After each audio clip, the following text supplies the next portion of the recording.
कथा में तल्लीन महादेव महाराज वर्णन करते हैं पार्वती चित्रकूट में प्रभु रामचंद्र जी का आनंदमय निवास प्रारंभ हुआ और सुरम्य वातावरण वहां पर प्रभु जी को मंदाकिनी गंगा जी के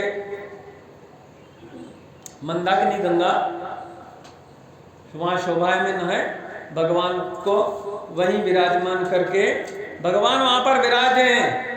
हाँ, अपन चलो पीछे चलते हैं। कहाँ? जहां दो लोग प्रतीक्षा कर रहे हैं राम जी की। कौन प्रतीक्षा कर रहा है बोलो?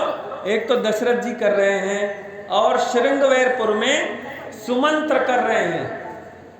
राम राम जय राजा राम, राम राम जय सीता राम, राम राम जय राजा राम, राम राम जय सीता राम, राम राम जय। तो सुमंत्र एक श्रृंगवेरपुर में इंतजार कर रहे किसका? राम जी काश लौट के आएंगे। और अयोध्या में दशरथ जी इंतजार कर रहे राम लौट के आएंगे। निषाद राज गुह्य ने गुह्य को भी बोला था, गुह जो है श्रृंगवेरपुर का भीलों का राजा, हाँ, उसको भी बोला था प्रभु ने लौट जाओ यहाँ से, अभी मैं जा रहा हूं वन में। उसने कहा था प्रभु कहीं तो आप निश्चित करोगे रहना, तो वहां पर आपको मैं कुटिया बना दूंगा और उसके बाद आप बोलोगे वहां से मैं वापस चला आऊंगा। ऐसा उसने बोला था गुह ने। और वहां पर चित्रकूट में कुटिया बनाई, एक छोटी एक बड़ी, राम जी और सीता जी के लिए। और वहां से फिर स्थायी निवास वहां हुआ। कुटिया बनाकर लौट जाऊंगा ऐसा बोला था, ये लौट आया। सुमंत्र वहां पर प्रतिष्ठा कर रहे थे, दशरथ जी के मंत्री। और उसने गुह को बोला एक एक छोटी छोटी बात बताओ, मैं दशरथ जी के पास जाऊंगा तो मेरे को छोटी छोटी बात पूछेंगे दशरथ जी, बताओ। तो बताया गुह ने, सब बातें बताए। सुमंत्र लौटे पर घोड़े लौटने को तैयार नहीं। अरे वो वापस नहीं जा रहे, उनको कितना प्रयास कर रहे, अयोध्या की तरफ जाओ तो वो उल्टा होके वो उल्टी दिशा में देख रहे जिस तरफ राम गए हुए हैं, उनको लौटना नहीं है। घोड़े की ऐसी हालत हो गई और सिर्फ उस दिशा में देख के रोते हैं, हमको नहीं जाना है। घोड़े रो रहे हैं, उनकी आंखों से लगातार आंसू। राम बिना हम लौटेंगे नहीं, घोड़े कहना चाहते हैं। 8 बड़े बड़े मजबूत भिल्ल ताकतवर देना पड़ा, जो घोड़ों को नहीं चले तो उनको घसीट सके, ऐसे बलवान 8 भिल्ल देना पड़ा। और जो घोड़ों को कंट्रोल करके सुमंत्र लौटे, अयोध्या के पास बाहर लौटे और उनको सबको विदा किया, बोले आप जाओ, क्योंकि अभी रोशनी में शाम के समय अगर मैं प्रवेश करूंगा अयोध्या में तो सब लोग मुझे घेर लेंगे, प्रश्नों की झड़ी लगा देंगे। थोड़े अंधेरे में जाऊंगा। अंदर अयोध्या में प्रवेश किया, अंधेरे में फिर भी लोगों ने प्रवेश करना कठिन कर दिया। पब्लिक को आशा थी, विचार कर रहे थे, सबकी आशा थी राम लौटेंगे, राम लौटेंगे। दशरथ भी वही कहे थे सुमंत्र को, जाओ सुमंत्र, राम को मेरा संदेश सुनाना। अभी कैकेयी की बुद्धि बहुत बिगड़ गई है, हो सकता है 2-4 दिन में सुधर जाए, इसलिए 2-4 दिन में उनको वन में घुमा के ला लेना, ऐसा दशरथ जी ने अपने मंत्री सुमंत्र को बोला था। पर श्रृंगवेरपुर में, और यही बात सुमंत्र जी ने, मंत्री ने राम जी को बोली थी। श्रृंगवेरपुर में जब आक का दूध और थोड़ी मृत्तिका मिलाकर जटाओं में लगाते हैं तो चिपक के साधुओं की जटाएं इस प्रकार बनाते हैं, तो वो जटाएं बन जाती है। बना रहे थे तो उन्होंने रोका सुमंत्र जी ने, अरे आपको स्थायी यहाँ पर वास नहीं करना है। राम पिताजी ने कहा है कि 4-6 दिन राम जी को रथ में घुमा के लेके आना। कैकेयी की बुद्धि बिगड़ गई है, अब आगे चल के ये पछताएगी, थोड़ा समय इसको चाहिए, हो सकता है थोड़े समय के बाद ये पछताएगी। तो सुमंत्र ने कहा 4-6 दिन में लौटना है राघवेंद्र, आप ये जटाएं मत बनाओ। तो सुमंत्र को कहते हैं पिताजी ने आपको क्या कहा ये मुझे पता नहीं, पर ये अब मेरा व्रत हो चुका है। भगवान, अब हमने कल की कथा में देखा था, राम जी ने कहा ये मेरा व्रत है, मैं अब लौटने वाला नहीं हूँ, 14 वर्ष के पहले लौटने वाला नहीं हूँ। तो सुमंत्र को आशा थी राम जी लौटेंगे, दशरथ जी को आशा है, अयोध्या की पब्लिक को, जनता को आशा है कि वहाँ पर लौटेंगे। पर रात्रि को रथ पहुँचा, सबने सैकड़ों युवकों ने घेर लिया और प्रश्नों की झड़ी लगा दी। अब सुमंत्र को राजकीय सुरक्षा में, यानी आज की भाषा में पुलिस की निगरानी में, राजकीय सुरक्षा में रथ को ले जाया गया। और कहाँ लेकर जाया गया? कौशल्या। दशरथ जी पहले रहते कैकेयी जी के महल में, अब थे दशरथ जी कौशल्या के महल पे, तो वहाँ ले जाया गया रथ को। कैकेयी का क्यों? कैकेयी का दशरथ जी ने परित्याग कर दिया। अब याद करो 2 दिन पहले की घटना को। दशरथ जी महल के ऊपर से चिल्ला रहे थे, रथ जा रहा था और पुकार रहे थे, सुमंत्र, राम, रोको रोको। कल की बात याद रखना। तो अब उसको याद करने का प्रयास करो। तो राम जी कह रहे थे रथ चलाओ आगे, सुमंत्र कहते पिताजी आवाज दे रहे। कल की बात हमने वो पूरी समझाई आपको। तो उसके बाद क्या हुआ? राम जी ने कहा मुझ पर और दशरथ जी के ऊपर भी, मेरे पिता के ऊपर भी उपकार करो, कुछ तो भी बोल देना उनको। पर अब हम नहीं रुकेंगे, यहाँ पर रुकेंगे तो ये प्रेम के कारण हमको जाने नहीं देंगे और उनके माथे पर कलंक लग जाएगा, इसलिए हम दोनों के ऊपर दया करो, ऐसा राम जी ने कहा। तो रथ चले गया, ओझल हो गया, तो बेहोश होकर, बार बार बेहोश हो रहे थे और थोड़ी चेतना लौटी तो तीनों उसको संभालती, तीनों दशरथ जी को, तीनों कौशल्या, सुमित्रा और कैकेयी संभालती है। और दशरथ जी कहते हैं तुम दूर हट जाओ, कैकेयी को कहते हैं तुम दूर हट जाओ, कैकेयी मैं तुम्हारा त्याग करता हूँ, मेरे शरीर को छूने का अभी तुम्हारे को अधिकार नहीं है, तुम्हारा अधिकार समाप्त मेरे शरीर पर।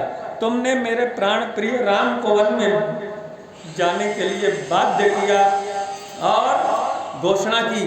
दशरथ जी ने उस दिन घोषणा की लोभ के कारण, और तुमने जो किया, आज के बाद पत्नी के रूप में तुम्हारा संबंध मेरा समाप्त हो गया। और मेरी निष्ठा सुन लो, दशरथ जी कहते हैं जो राम का प्रेमी वो मेरा प्रेमी, जो राम का जितनी मात्रा में शत्रु वो मेरा शत्रु, ऐसा उन्होंने बोला। कौशल्या और सुमित्रा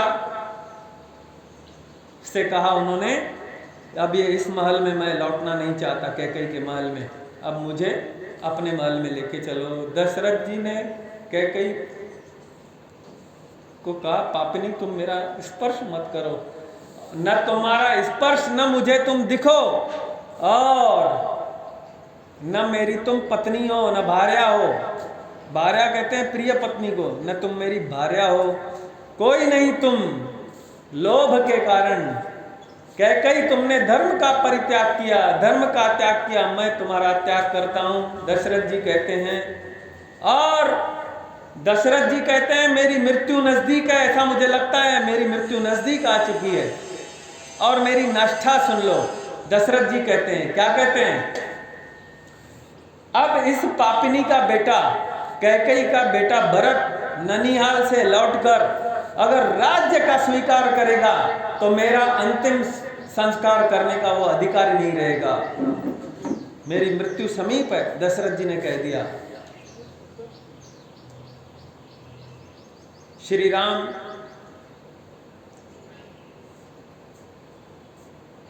अब दशरथ जी लौटे कौशल्या के महल पे, अचेत थे, वहीं निवास था उनका, अस्वस्थ थे, और सेवा यहाँ पर शुरू हो गई। सब प्रसंग भाव के यहाँ पर सुमंत्र आए, राजकीय सिक्योरिटी में उनकी रथ को लाया गया कौशल्या के महल के पास, और दशरथ जी को सब कथा सुनाई, सब प्रसंग यहाँ के भाव के।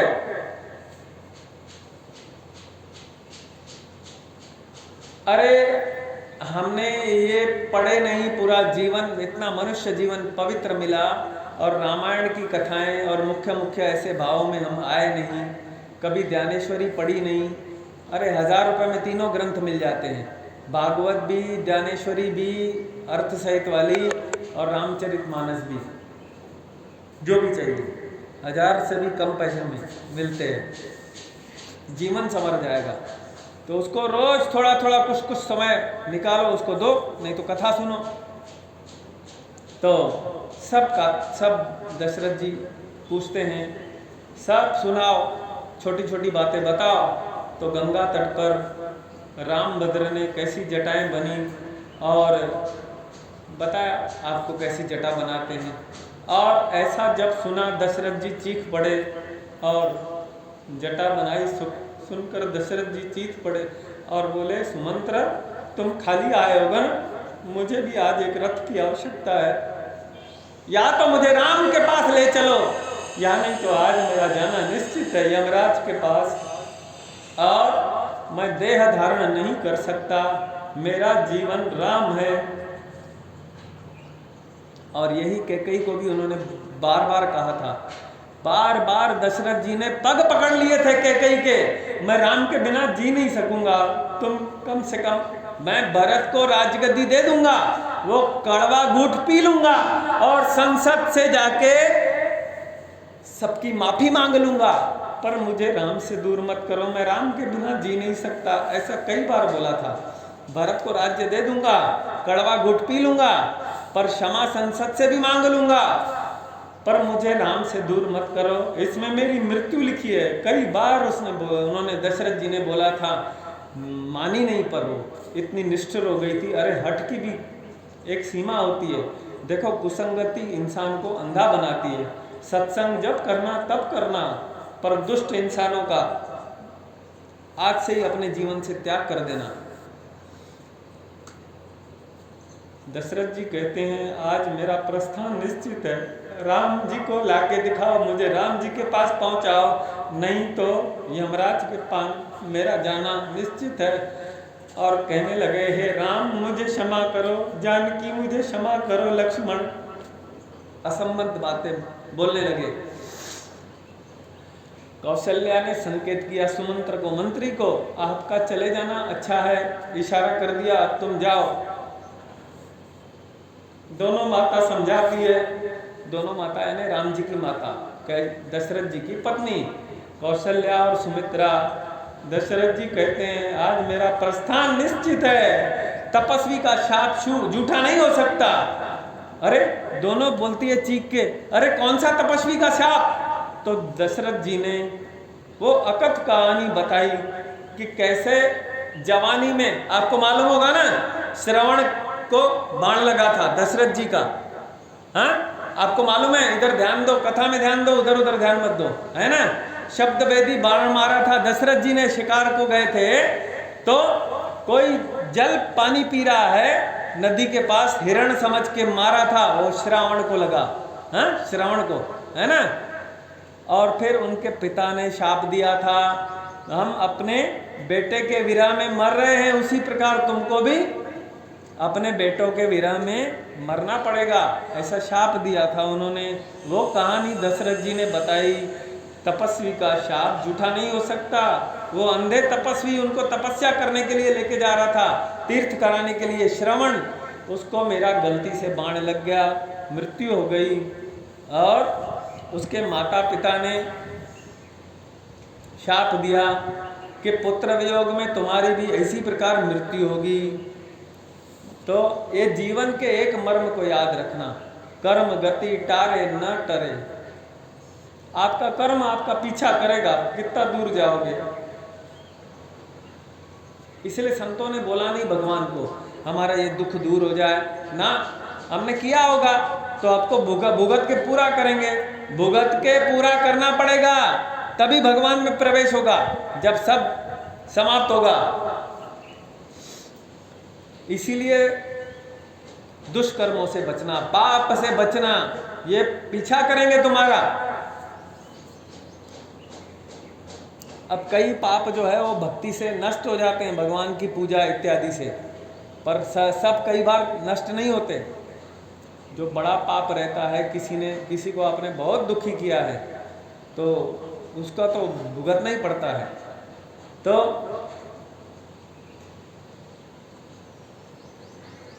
परमात्मा का अनुभव कैसा होगा? तो सत्कर्म करते करते ये जीवन में हरियाली आती है, पक्का है। सत्कर्म हमारा संबल है, इसलिए शरीर से, वाणी से, मन से रोज सत्कर्म करते रहना। सब समर्थ नहीं है पैसे खर्चा कर सके, रोज दान कर सके, तो इसकी सद्भाव से पूर्तता करना। किसी से मीठा बोलना भी पुण्य है, किसी से मीठे शब्दों से बोलना भी पुण्य है। राम राम जय राजा राम, राम राम जय सीता राम। राम जी को पुकारने लगे दशरथ जी, राम राम कही राम कही, राम राम कही राम। राम जी को याद करते हुए उन्होंने शरीर छोड़ा और राम हमारे, दशरथ जी ने जीने का भी फल पाया, मरने का भी फल पाया। राम हमारे प्यारे राम, राम हमारे